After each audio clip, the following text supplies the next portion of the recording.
9장 6절과 7절 말씀입니다. 제가 가지고 있는 성경은 구약성경 978페이지입니다. 이사야서 9장 6절 그리고 7절 말씀입니다. 이사야서 9장 6절과 7절 말씀 찾으셨습니까? 우리 같이 한 목소리로 같이 봉독하겠습니다. 이는 한 아기가 우리에게 낳고 한 아들을 우리에게 주신 바 되었는데 그의 어깨에는 정사를 메었고 그의 이름은 기모자라 모사라 전능하신 하나님이라 영존하시는 아버지라 평강의 왕이라 할 것임이라. 그 정사와 평강의 더함이 무궁하며 또한 또 다윗의 왕자와 그의 나라에 군림하여 그 나라를 굳게 세우고 지금 이후로 영원히 정의와 공의로 그것을 보존하실 것이니라. 만군의 여호와의 열심히 이를 이루시리라. 아멘. 드리신 예물을 위해서 기도하겠습니다. 하나님, 주의 백성들이 하나님을 예배하며 귀한 예물을 봉헌에 올려드렸습니다. 예배 현장에서 예배실에서 예배하지 못하지만 그럼에도 불구하고 하나님께 예배하는 모든 지체들 또 하나님께 올려드린 이 예물 하나님 기억해 주시고 이 성탄의 기쁨과 그 은혜를 또 우리가 이 예물들을 통하여 누군가와 나눌 수 있는 우리 되게 도와주옵소서. 주께서 이 예물에 기름 부어 주시고 이 감사가 우리 모든 지체들의 삶 가운데 풍성하게 더 많은 감사로 열매 맺게 역사해 주시옵소서. 감사합니다. 거룩하신 예수님의 이름으로 축복하고 기도합나이다. 아멘. 오늘 봉독한 본문의 말씀을 가지고 예수님은 누구신가? 라고 하는 제목으로 말씀을 나누도록 하겠습니다. 오래전에 영국의 런던에서 있었던 일이라고 합니다. 폭우가 쏟아지던 어느 여름날 런던 외곽의 주변 논가를 지나던 사람들이 갑자기 폭우가 쏟아져서 한 집에 들러 우산을 하나만 빌릴 수 있는지 물었습니다. 집주인은 별 생각 없이 자신이 쓴 우산 중에 다 부서진 낡은 우산 하나를 쓰도록 내어주었습니다. 그들은 그 우산을 가지고 자신들이 섬기는 듯한 한 여인에게 그 우산을 씌워주고 그것을 떠났습니다. 그 다음날 어떤 사람이 아주 예쁘게 포장된 편지와 함께 그 우산을 가지고 왔는데 그 편지에는 매우 감사합니다 라고 하는 정중한 인사와 함께 어제 우산을 빌려 쓴 여인의 서명이 기록되어져 있었습니다. 그런데 그는 그 서명을 보고 깜짝 놀랐다라고 해요. 왜냐하면 그 서명의 이름이 엘리자베스 여왕이라고 써 있었기 때문입니다. 여러분, 그 농부가 그 글을 보고 어떤 마음이 들었을까요? 내가 그녀가 여왕인 줄 알았으면 정성을 다해서 그분을 영접했을 텐데, 그분에게 내가 가진 가장 좋은 우산을 드렸을 텐데 하면서 후회하지 않았겠습니까? 그런데 이미 때는 늦었습니다. 런던 외곽의 허름한 농가에 있었던 이 농부의 실수는 여왕을 여왕으로 알아보지 못해서 생긴 일입니다. 그분이 어떤 분인가를 알았다면 그럼 그런 실수를 하지 않았을 것입니다. 여러분, 오늘은 성탄절입니다. 정말 조용하고 고요한 성탄절입니다. 2000년 전에 예수님께서 이 땅에 오셨을 때처럼 말입니다. 오늘 저는 이 조용하고 고요한 성탄절에 예수님이 어떤 분이신가를 한번 생각해 보고자 합니다. 그분이 2000년 전에 이 땅에 오실 때 어떤 모습과 어떤 능력으로 이 땅에 오셨는가를 상고해 보고자 하는 겁니다. 오늘 여러분과 제가 봉독한 말씀의 본문은 BC, 즉 기원전 700년대에 기록된 이사야의 예언입니다. 오늘 보면 이사야 9장 6절을 보시면 성경은 이렇게 말하고 있어요. 이는 한 아기가 우리에게 낳고 한 아들을 우리에게 주신 바 되었는데 그의 어깨에는 정사를 메었고 그의 이름은 기모자라 모사라 전능하신 하나님이라 영존하시는 아버지라 평강의 왕이라 할 것임이라. 여러분, 여기 이사야 9장 6절에서 우리가 하나 놓치지 말아야 될 중요한 내용이 하나 이겁니다. 성경이 이렇게 표현하고 있어요. 한 아기가 우리에게서 낳고 라고 말합니다. 한 아기가 우리에게서 낳고 라고 하는 이 말은 무슨 말이에요? 여러분, 이 시제가 과거 시제지 않습니까? 근데 여러분, 이게 이해가 되세요? 미래에 대한 예언을 하는데 이미 낳다라고 하는 말이 어떤 의미냐라고 하는 거예요. 이것은 구약 성경을 기록한 언어인 히브리어 문법의 독특성 때문입니다. 이것을 이제 결과동사라고 말하는데요. 이 결과동사는 앞으로 일어날 사건이 이미 일어난 것이나 진배 없이 확신할 때, 반드시 그 일이 일어날 것을 확신하고 있을 때 그것을 과거로 이미 일어난 일인 것처럼 표시하는 특별한 문법적 형태입니다. 그러니까 이사야 선지자는 예수님이 오시기 전 700년 전에 예수님께서 이 땅에 오시고 그것이 반드시 이루어질 일이기 때문에 그것을 결과동사라고 하는 특별한 문법을 사용하여 예언하고 있는 것입니다.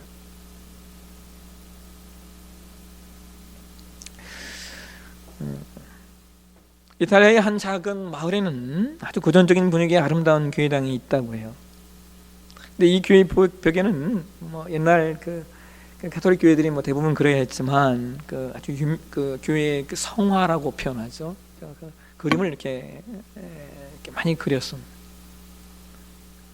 근데 그 교회의 그 성화에는 구약 성경에 나오는 여러 인물들, 즉 모세, 다윗, 이사야, 예레미야 같은 그런 구약 성경의 인물들이 한 방향을 주시하고 있다는 거예요. 그 한 방향을 주시하고 있는 그 건너편의 그림이 어떤 거냐? 예수님의 형상이 그려져 있다는 겁니다.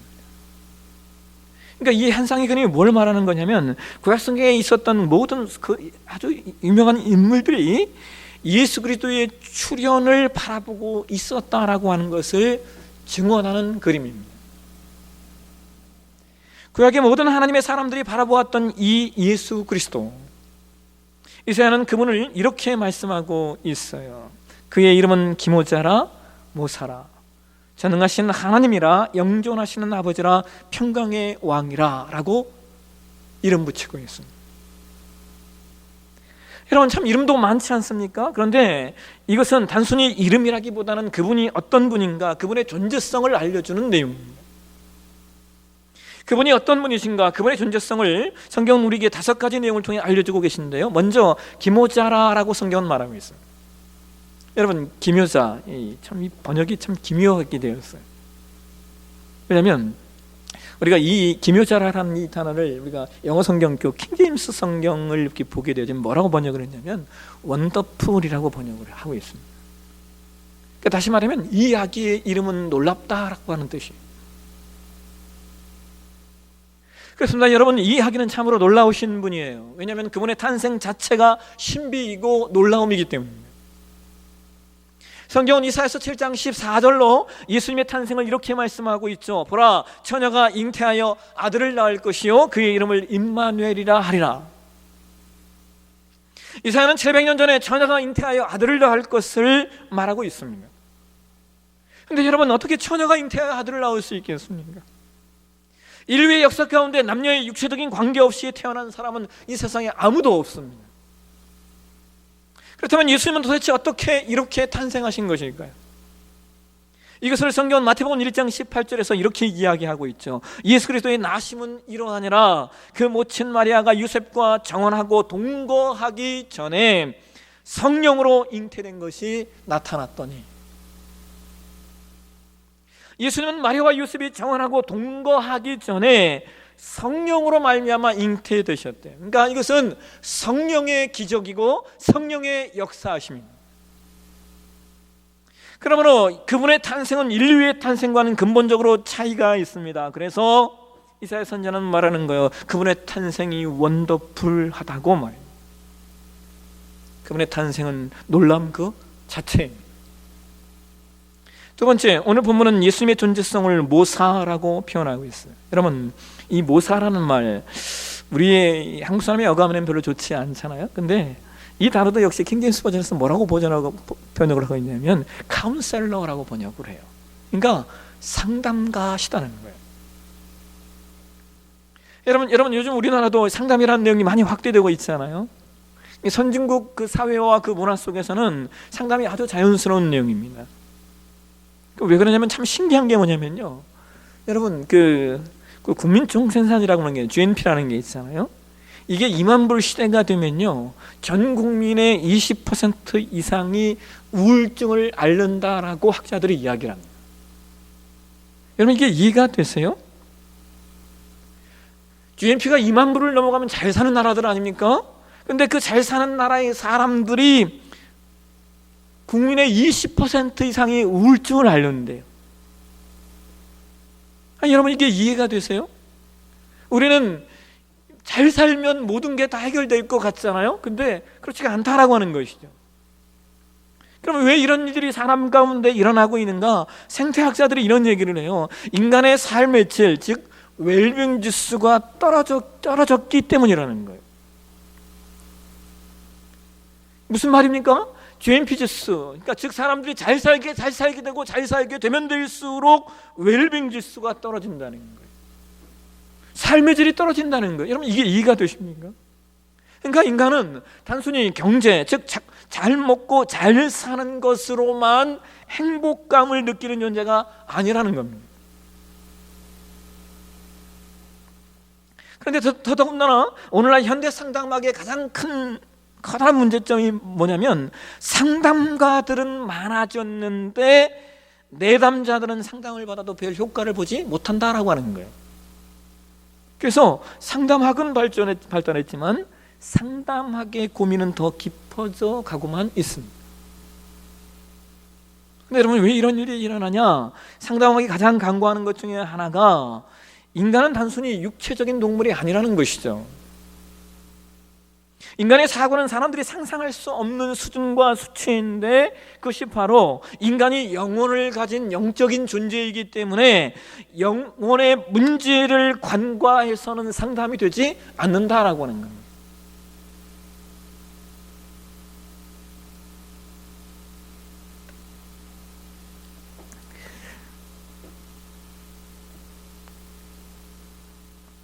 미국 디트로이트의 유명한 그 자동차 회사의 한 정비사가 자기 자동차를 몰고 회사로 출근을 하고 있었대요. 근데 갑자기 길 한복판에서 차가 움직이지를 않는 거예요. 차를 갓길에 대고 갱신이 되고 이제 자기가 정비사니까 자동차의 보니스를 열고 이제 차의 문제를 찾아봤어요. 차가 시동이 걸리지 않는 거예요. 한참 동안 그러고 있는데 어떤 그냥 고급 승용차를 타고 지나가시던 한 신사분이 차를 멈추더니 내려서 이렇게 말하는 겁니다. 제가 좀 도와드려도 될까요? 이 정비사가 속으로 얼마나 가스러웠겠습니까? 디트로이트에서 제일 가는 정비사인 내가 못 고치는 걸 누가 고친단 말인가? 이때 이 신사분이 차의 부속품을 몇 개 이렇게 만지더니요 시동을 걸라고 하더래요. 근데 시동이 걸렸어요. 너무나 놀랍고 신기해서 그 신사분을 멍하니 쳐다보고 있는데 그분이 명함 한 장을 주고 가더라는 거예요. 그 명함에는 헨리 포드라고 쓰여 있었어요. 바로 그 자동차를 만든 사람이었던 겁니다. 최초로 그 자동차를 만들었던 사람인 거예요. 여러분 뭘 얘기하는 거냐면요, 인간의 존재는 만드신 분이 가장 잘 압니다.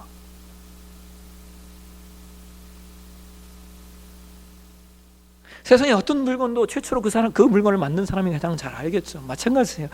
인간의 문제는 인간을 만드신 분이 가장 잘 아셔요.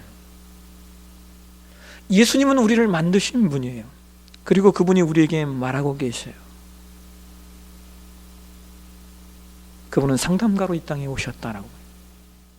그분은 우리의 고통을 아시고 우리의 좌절을 아시고 내 인생을 아시는 분이에요. 그래서 그분만이 우리의 진정한 상담가가 되십니다. 그 다음 세 번째, 성경은 이어서 예수님의 존재성을 전능하신 하나님이라고 말씀하고 있어요. 여러분, 이 전능하신 하나님이라고 하는 말도요, 킹제임스 버전에 보게 되니까 그 마이티 갓이라고 표현하는데, 그냥 마이티 갓이 아니고 앞에 그 더 마이티 갓이에요. 정관사 더가 붙여 있어요. 근데 여러분, 이 정관사 더는 우리가 잘 알잖아요. 유일한 것을 지칭할 때 쓰는 말. 요한복음 14장 6절에 예수께서 내가 곧 길이요 진리요 생명이요 생명이니 나로 말미암지 않고는 아버지께로 아버지께로 올 자가 없느니라 말씀하셨던 이 말씀에도 우리말 성경에는 그게 없지만 영어 성경에서는 the way, the truth, the life라고 기록을 하고 있어요. 내가 유일한 길이요 유일한 진리요 유일한 생명이다라고 말씀하고 있다는 겁니다. 그러니까 예수님은 유일하신 전능자예요. 그렇기 때문에 성경 요한복음 1장 18절로 이렇게 말하는 거예요. 본래 하나님을 본 사람이 없으되 아버지 품속에 있는 독생하신 하나님이 나타나셨느니라. 여러분, 예수님은 당신의 공적 생애 3년의 기간 동안 이스라엘을 떠나서 다른 나라로 여행하신 적도 없고 한 권의 책을 쓰신 적도 없어요. 성경마저도 예수님을 따르는 제자들이 성령의 영감으로 쓴 말씀이에요. 예수님은 한 나라를 형성하신 적도 없고 한 편의 시를 쓰신 적도 없고 한 편의 음악을 만드신 적도 없습니다.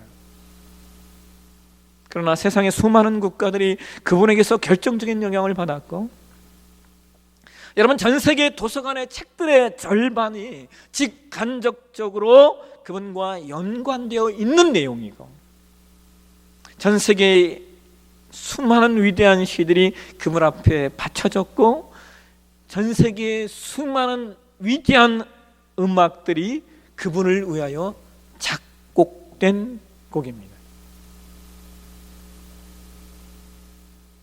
예수님은 단 한 곳에 예배당을 세우신 적도 없지만 전 세계는 그분을 예배하는 예배처소로, 교회로 가득 차 있어요. 여러분, 어떻게 쓰면 세계의 역사를 그분이 오신 날을 기준으로 역사를 구분하겠습니다. 예수님 오시기 전, Before Christ, 기원전. 예수님 오신 후, 안노 도미니, 그분이 오신 다음, 이것이 기원 후 AD. 여러분, 역사가 이렇게 흘러가는 것은 그분이 전능하신 하나님이시기 때문에 역사가 그렇게 조성되고 있다라고 하는 사실을 역사가 말씀하고 있는, 이것이 가능한 이유가 뭐냐? 그분이 전능하신 하나님이시기 때문입니다. 네 번째, 이사야는 예수님의 존재성을 영존하시는 아버지라고 말씀하고 있어요. 영존하시는 아버지, 이 말은 영구한 아버지, 영원한 아버지라는 말이에요.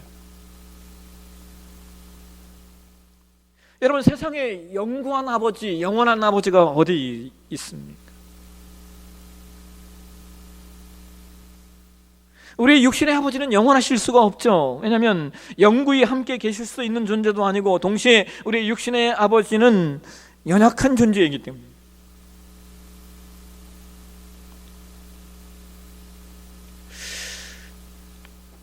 저는 저의 청소년 시절을 아주 우울하게 보냈던 사람이에요. 근데 제가 교회를 다니고 예수님을 만나고 나서 주기도문을 읽다가 놀라운 충격을 하나 받았어요. 여러분, 주기도문의 첫 줄이 뭐입니까? 하늘에 계신 우리 아버지라고 말하고 있어요. 하나님이 우리 아버지래요.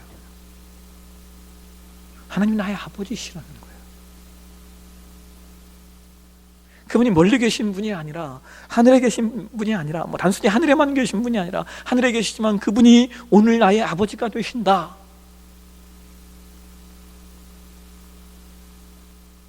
성경 마태복음 7장 7절에서 11절을 통하여 우리 가운데 이런 얘기를 하고 있어요. 보실까요? 한번 마태복음 7장 7절에서 11절까지 말씀 같이 한번 읽겠습니다. 구하라, 그러면 너희에게 주실 것이요, 찾으라, 그러면 찾아낼 것이요, 문을 두드리라, 그러면 너희에게 열릴 것이니 구하는 이마다 받을 것이요, 찾는 이는 찾아낼 것이요, 두드린 이에게는 열릴 것이니라. 너희 중에 누가 아들이 떡을 달라 하는데 돌을 주며 생선을 달라 하는데 뱀을 줄 사람이 있겠느냐?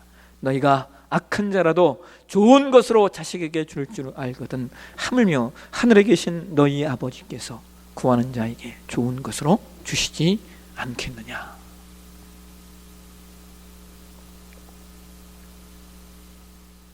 우리를 위하여 최선의 것을 주시기를 원하시는 예수님, 그분이 우리의 아버지이시기 때문입니다. 마지막으로 오늘 본문은 예수님의 존재성을 평강의 왕이라고 말하고 있습니다. 여러분, 누가복음 2장 14절에 예수님께서 탄생하시던 그날 밤에 하늘에 있는 천사들이 노래하며 이렇게 외칩니다. 지극히 높은 곳에서는 하나님께 영광이요, 땅에서는 하나님이 기뻐하신 사람들 중에 평화로다. 우리는 이 말씀을 줄여서 하늘에는 영광, 땅에는 평화라고 말하죠. 근데 여러분, 세상을 한번 보십시오. 세상은 여전히 전쟁과 기근과 고통이 사라지지 않습니다. 학자들이 그런 얘기를 하잖아요. 지난 100년의 역사를 살펴보면 지구상에 전쟁이 단 하루도 일어나지 않았던 일이 일주일밖에 되지 않아요. 100년의 역사 동안. 아니 여러분, 1000년을 살펴봐도 비슷할 거예요.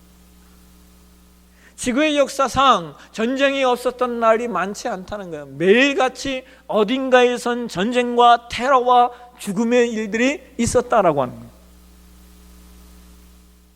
그래서 여러분, 이 기근과 이 고통과 이 참상은 예수님께서 다시 재림하실 때만이 사라지게 될 겁니다. 왜냐하면 인간의 존재성이 그러하기 때문이죠. 그러나 그럼에도 불구하고 하나님이 기뻐하신 사람들에게는 평화가 있어요. 나아가 평화는 고난과 역경이 없기 때문에 평안을 누리는 게 아닙니다. 진짜 평화는 고난과 역경 속에서도 평안을 잃지 않는 거예요.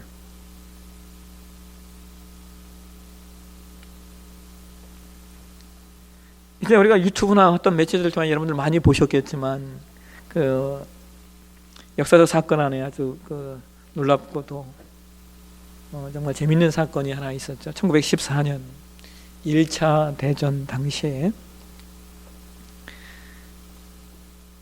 당시 독일군과 프랑스와 영국 연합군이 치열하게 전투를 벌이고 있었어요. 서로가 서로를 죽이기 위해서 그렇게 악착같이 싸우는 그 전쟁터에 그럼에도 불구하고 크리스마스가 찾아왔습니다. 병사들은 크리스마스 이브에 빛나는 별들을 바라보며 저마다 고향 생각에 잠겼고 성탄의 낭만과 추억을 그리게 되었습니다. 그런데 갑자기 독일군의 한 참호에서 한 병사가 벌떡 일어나더니 총과 칼을 내던지고는 아름다운 테너의 목소리로 하늘을 향하여 감격에 찬 찬양을 부르기 시작합니다. 고요한 밤, 거룩한 밤, 어둠에 묻힌 밤, 주의 부모 앉아서 감사 기도 드릴 때 아기 잘도 잔다. 아기 잘도 잔다. 그러자 이 찬양을 듣고 있던 프랑스와 영국 연합군 병사 가운데 하나가 또 참호에서 벌떡 일어납니다. 그 역시 총을 던지고 백파이프로 연주를 하기 시작해요. 참 반가운 성도여, 이리 와서 베들레헴 성안에 가봅시다. 저 구유에 누이신 아기를 보고 엎드려 절하세, 엎드려 절하세, 엎드려 절하세, 구세주 나셨네. 이 두 병사의 찬양으로 말미암아 독일군과 프랑스, 영국 연합군은 모두 함께 자리에 일어나 찬양을 올려드리고, 그래서 이 사건으로 인하여 휴전이 선포되고 전쟁터의 크리스마스는 예수님 때문에 평화를 누리는 시간이 되었습니다. 여러분, 세상의 고통과 어둠은 예수님께서 이 땅에 재림하시기 전까지 계속될 거예요. 그러나 예수님의 기뻐하심을 받은 사람들은 그 환경과 조건을 넘어서 마음의 쉼과 평안을 빼앗기지 않을 수 있습니다. 우리가 예수님을 믿는 사람들이기 때문입니다. 크리스마스는 이 아기 예수님을 받아들이는 사람들을 위해서 울리는 행복과 평안의 종소리입니다.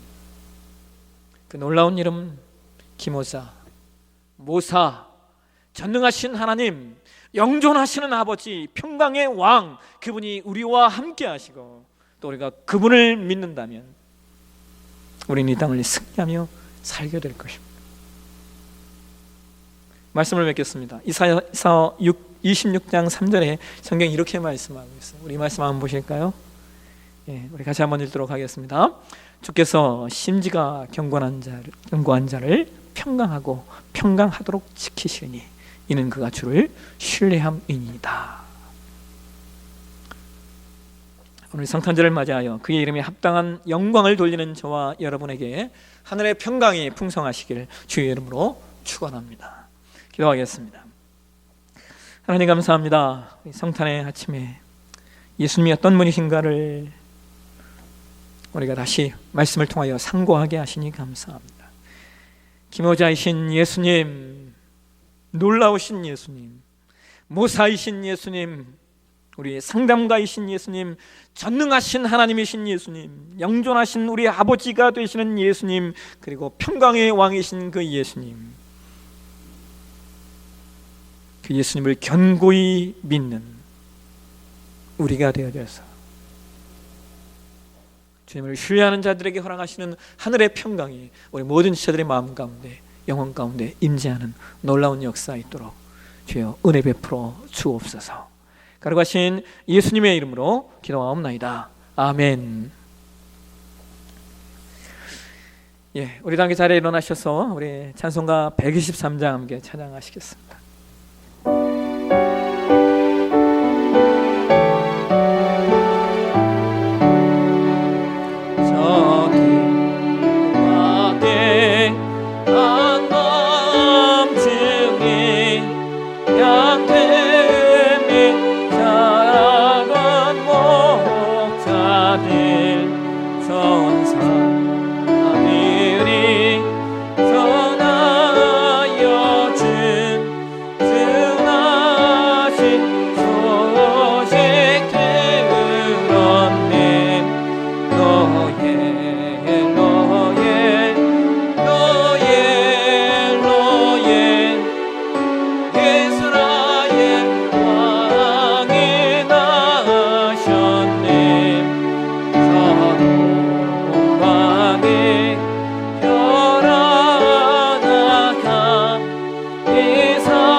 기도하심으로 오늘 성탄 감사 예배를 마치도록 하겠습니다. 이제는 우리 주 예수 그리스도의 은혜와 하나님 아버지의 극진하신 사랑하심과 성령의 내주하시고 교통하시는 역사가 오늘 예수님이 어떤 분이신가를 인정하며 그분을 신뢰하고 그분 안에서 참 평강을 얻기를 원하는 우리 내부상의 모든 이체들 머리 위에, 그리고 가정과 일터와 사업 위에 이제부터 영원토록 함께 있을지어다. 아멘.